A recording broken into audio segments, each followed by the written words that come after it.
तौरात और तलमूद में ये बातें मौजूद है। तौरात में chapter 18 verse 18, I will raise upon from them a prophet like you from among their fellow Israelites and I will put word in his mouth। तलमूद में है बादशाह मसीह की आमद बनी इस्माइल के खित्ते से होगी। तलमूद के एक चैप्टर सनहेंद्री में है जब बनी इस्माइल का बादशाह आएगा, पूरी दुनिया पर हुकूमत करेगा और इंसाफ कायम करेगा।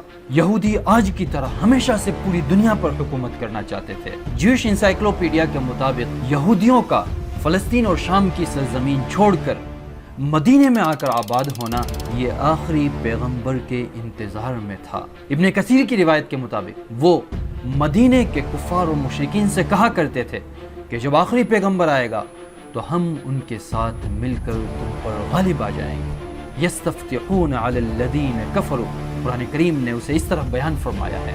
तौरात और तलमूद के वो हिस्से जो 1947 में दरियाफ्त हुए, बड़ा खूबसूरत वाक़या है कि एक अरब चरवाहा अपनी बकरियों को लेकर फ़लस्तीन के पहाड़ों में कुमरान गारों के करीब से गुजर रहा था। एक बकरी गार में चली जाती है, वो उसके पीछे बाहर पहुंचा और अंदर पत्थर फेंकता है तो टूटने की आवाज़ आती है। जब अंदर जाकर देखा तो कुछ मटके रखे हुए थे। उसने खोले हैं तो उसमें पुराने सहीफे मिले, स्क्रॉल्स मिले। वो बाजार में ले जाकर उसे बेच देता है।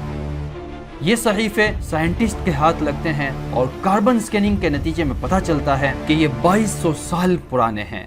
ये तौरात और तलमूद के हिस्से हज़रत ईसा अलैहिस्सलाम से पहले के ज़माने के थे। इन स्क्रिप्ट में आइज़ा अलैहिस्सलाम की तरफ से केदार का जिक्र मिलता है जो प्रोफेसिस हैं, पेशन गोइया हैं। केदार इस्माइल अलैहिस्सलाम के एक बेटे का नाम था।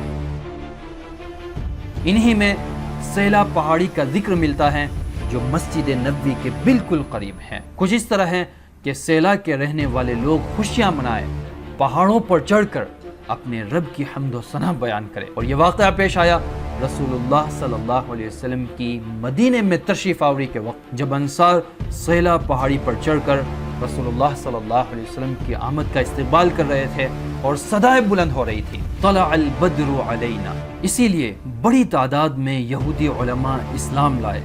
अब्दुल्लाह बिन सलाम रसूलुल्लाह सल्लल्लाहु अलैहि वसल्लम के चेहरे मुबारक को देखकर फरमाने लगे, ये झूठे का चेहरा नहीं हो सकता। हज़रत मुखैरिक ये ग़ज़वा उहद के मौके पर ईमान लाए और फिर शहीद हुए। काब अखबार ये पेशन गोइयाँ पढ़कर इस्लाम लाए थे। हज़रत सफ़िया जो उम्मुल मोमिनीन बनी फरमाती हैं कि मेरे वालिद और मेरे चचा कहते थे कि अगर ये वही नबी हैं जिनकी पेशन गोइयाँ हमने पढ़ी है तो फिर हमें उनकी पैरवी करनी चाहिए। इसके बावजूद भी यहूदियों की एक बड़ी तादाद ज़िद, इनाद, तकब्बुर और दुनियावी वजूहात की वजह से इस्लाम से महरूम रही। इमाम बैहक़ी रहमतुल्लाह अलैह ने दलाइलुन नुबुव्वा में, इब्ने कसीर रहमतुल्लाह अलैह ने अल बिदाया वन निहाया में, इमाम सुयूती रहमतुल्लाह अलैह ने अल खसाइसुल कुबरा में इन वाक़यात का जिक्र फरमाया है।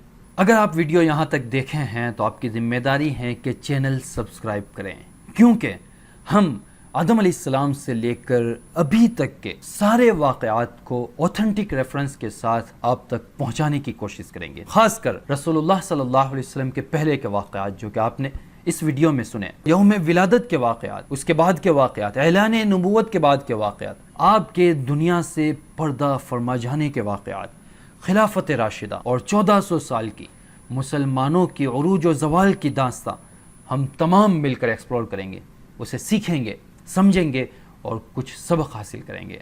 अल्लाह आप सबको खुश रखे।